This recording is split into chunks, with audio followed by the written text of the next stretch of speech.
ಈ ರೆಸಿಪಿಯನ್ನು ನೀವು ಇವಾಗ ಮಾಡ್ಕೊಂಡಿಲ್ಲ ಅಂದರೆ 1 ವರ್ಷ ಇದಕ್ಕೋಸ್ಕರ ನೀವು ಕಾಯಲೇಬೇಕಾಗುತ್ತೆ. ಮಿಸ್ ಆಗೋದಕ್ಕಿಂತ ಮುಂಚೆ ಒಮ್ಮೆ ಖಂಡಿತ ಟ್ರೈ ಮಾಡಿ.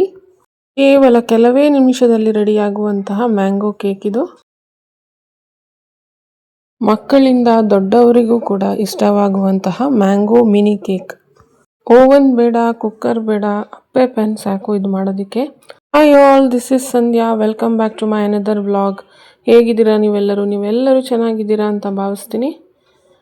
ಇವತ್ತು ನಾವು ಮಾಡ್ತಾ ಇರೋದು ಮ್ಯಾಂಗೋ ಮಿನಿ ಕೇಕ್ಸ್. ಸೂಪರಾಗಿ ಬರುತ್ತೆ, ಎಲ್ರಿಗೂ ಇಷ್ಟ ಆಗುತ್ತೆ. ಹಾಗಾದರೆ ಬನ್ನಿ ವಿಡಿಯೋವನ್ನು ಸ್ಟಾರ್ಟ್ ಮಾಡೋಣ. ಇದಕ್ಕಿಂತ ಮುಂಚೆ ನೀವೇನಾದರೂ ನನ್ನ ವಿಡಿಯೋವನ್ನು ಫಸ್ಟ್ ಟೈಮ್ ನೋಡೋರಾಗಿದ್ದರೆ, ನನ್ನ ಈ ವಿಡಿಯೋ ನಿಮ್ಗೆ ಇಷ್ಟ ಆಗಿದ್ದಲ್ಲಿ ಏನು ಮಾಡ್ಬೇಕು ಹೇಳಿ, ರಪ್ ಅಂತ ಹೋಗಿ ಒಂದು ಸಬ್ಸ್ಕ್ರೈಬ್ ಕೊಡಿ.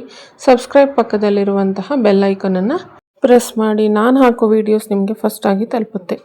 ಇವಾಗ ನಾನು ಮ್ಯಾಂಗೋ ಮೇಳದಿಂದ ತಂದಿರುವಂತಹ ಮಾವಿನ ಹಣ್ಣನ್ನು ತಗೊಂಡಿದ್ದೇನೆ. ಒಂದು ದೊಡ್ಡ ಮಲ್ಲಿಕ ಮಾವಿನ ಹಣ್ಣನ್ನು ತಗೊಂಡಿದ್ದೇನೆ. ಅದೊಂದು ಸಾಧಾರಣ ಒಂದು 200-300 ಗ್ರಾಮ್ ಇರ್ಬೋದು. ನೀವು ಯಾವ ಜಾತಿಯ ಮಾವಿನ ಹಣ್ಣು ಕೂಡ ತಗೊಂಡ್ರೂ ಆಗ್ತದೆ. ತುಂಬ ಹುಳಿ ಇರುವಂತಹ ಮಾವಿನ ಹಣ್ಣು ಬೇಡ. ಇದಂತೂ ತುಂಬಾ ಸಕ್ಕರೆ ಥರ ಇತ್ತು, ತುಂಬ ಚೆನ್ನಾಗಿತ್ತು.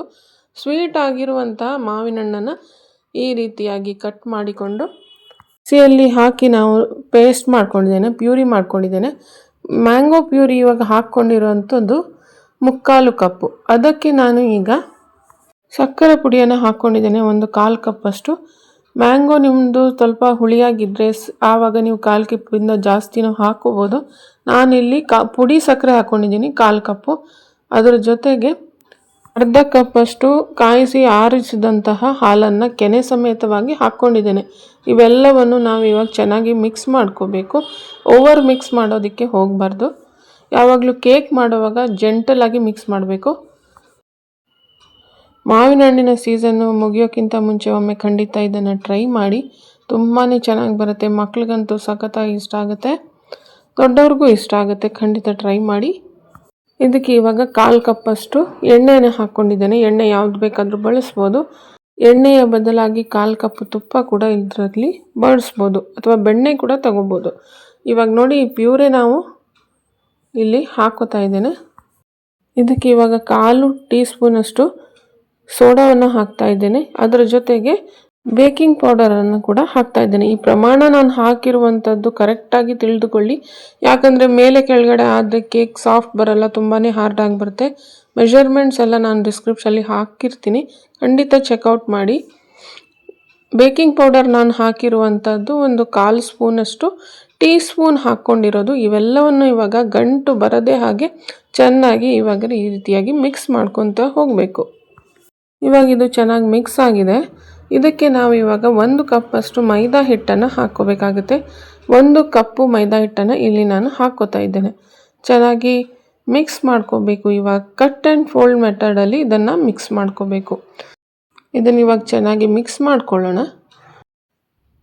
ಇವಾಗ ಚೆನ್ನಾಗಿ ಮಿಕ್ಸ್ ಮಾಡ್ತಾ ಇದ್ದೀನಿ. ಮಿಕ್ಸ್ ಮಾಡಾಗಿದೆ ನೋಡಿ, ಈ ರೀತಿಯಾಗಿ ಗಂಟು ಬರದೆ ನಾವು ಮಿಕ್ಸ್ ಮಾಡ್ಕೋಬೇಕು. ಈ ರೀತಿಯಾಗಿ ಕನ್ಸಿಸ್ಟೆನ್ಸಿ ಇರಬೇಕು. ಇವಾಗ ಒಂದು ಹಳೆ ತವವನ್ನು, ನಾನ್ ಸ್ಟಿಕ್ ತವವನ್ನು ಹೀಟ್ ಮಾಡೋದಕ್ಕೆ ಇಟ್ಟಿದ್ದೀನಿ. ಬೇಗನೆ ಕಾಯುತ್ತೆ. ಒಂದು 2-3 ಮಿನಿಟ್ಸಲ್ಲಿ ಪ್ರೀ ಹೀಟ್ ಆಯಿತು ಅದು. ಇವಾಗ ನಾನು ಅಪ್ಪೆ ಪ್ಯಾನನ್ನು ಇಟ್ಕೊಂಡಿದ್ದೀನಿ.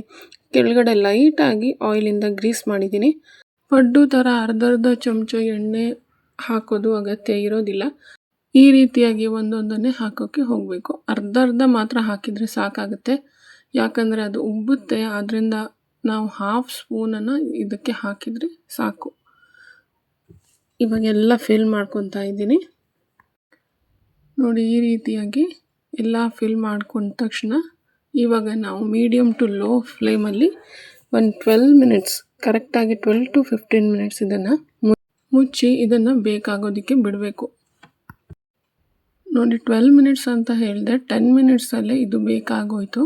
ಇವಾಗ ಟರ್ನ್ ಮಾಡ್ಕೋತಾ ಇದ್ದೀನಿ. ಒಂದು ಸ್ಪೂನ್ ತಗೊಳ್ಳಿ, ಸ್ಪೂನ್ ಸಹಾಯದಿಂದ ಈ ರೀತಿ ಟರ್ನ್ ಮಾಡ್ಕೊಳ್ಳಿ. ನೋಡಿ ಎಷ್ಟು ಚೆನ್ನಾಗಿ ಅಂಟದೆ, ಒಂಚೂರು ಅಂಟದೆ ಈ ರೀತಿ ಟರ್ನ್ ಮಾಡ್ಕೋತಾ ಇದ್ದೀನಿ. ಮಿಕ್ಕಿದೆಲ್ಲ ಇದೇ ರೀತಿ ಟರ್ನ್ ಮಾಡಿಕೊಂಡು ನಾವು ಒಂದು 2-3 ಮಿನಿಟ್ಸ್ ಮತ್ತೆ ಬೇಕ್ ಮಾಡಬೇಕು. ನೋಡಿ, ಈ ರೀತಿಯಾಗಿ ಕೇಕ್ ಟೆಕ್ಸ್ಚರೇ ಬರುತ್ತೆ. ಇವೆಲ್ಲವನ್ನು ಈಗ ತೆಗಿತಾ ಇದ್ದೀನಿ ಪ್ಲೇಟ್ಗೆ, ಸರ್ವಿಂಗ್ ಪ್ಲೇಟ್ಗೆ ತೆಗಿತಾ ಇದ್ದೀನಿ. ಇವತ್ತು ಈ ಸ್ವೀಟು ಮಾಡಿರುವ ಇನ್ನೊಂದು ಕಾರಣ ಏನಂದರೆ, ನನ್ನ ಹಸ್ಬೆಂಡ್ನ ಬರ್ಡೇಗೆ ಏನಾದರೂ ಸ್ವೀಟ್ ಮಾಡಬೇಕು ಅಂತ ಈ ಸ್ವೀಟನ್ನು ಮಾಡ್ತಾಯಿದ್ದೀನಿ. ಇವಾಗೆಲ್ಲ ನಾನು ಸರ್ವಿಂಗ್ ಪ್ಲೇಟಲ್ಲಿ ತೆಗಿತಾ ಇದ್ದೀನಿ.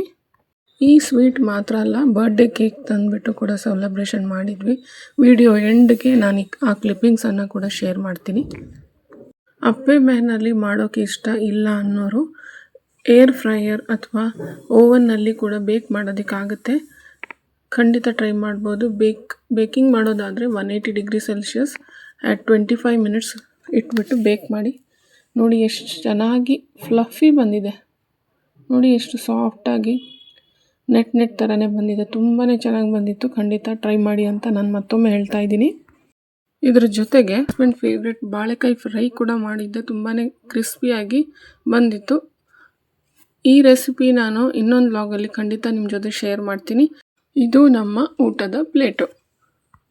ತಿಂಗಳವರೆ ಗಸಿ, ಬಾಳೆಕಾಯಿ ಫ್ರೈ ಮತ್ತು ಮಿನಿ ಮ್ಯಾಂಗೋ ಕೇಕ್ಸು. ನನ್ನ ಇವತ್ತಿನ ವ್ಲಾಗ್ ನಿಮಗೆ ಇಷ್ಟ ಆಗಿದೆ ಅಂತ ನಾನು ಭಾವಿಸ್ತೀನಿ. ಇಷ್ಟ ಆಗಿದ್ದಲ್ಲಿ ಒಂದು ಲೈಕ್ ಮತ್ತು ಶೇರ್ ಮಾಡೋದನ್ನು ಮರಿಬೇಡಿ. ಮತ್ತು ನಿಮ್ಮ ಫ್ರೆಂಡ್ಸ್ ಮತ್ತು ಫ್ಯಾಮಿಲಿ ಜೊತೆ ಶೇರ್ ಮಾಡ್ಕೊಳ್ಳಿ. ಹಾಗಾದರೆ ಮತ್ತೆ ಸಿಗ್ತೀನಿ ಇನ್ನೊಂದು ವ್ಲಾಗಲ್ಲಿ ಮತ್ತಷ್ಟು ತುಂಬ ವಿಷಯಗಳೊಂದಿಗೆ, ತುಂಬ ರೆಸಿಪೀಸ್ಗಳೊಂದಿಗೆ. ಅಲ್ಲಿಯವರೆಗೂ ಹೆಲ್ದಿಯಾಗಿರಿ, ಖುಷಿಯಾಗಿರಿ. Take care of yourself and bye. Thank you for watching.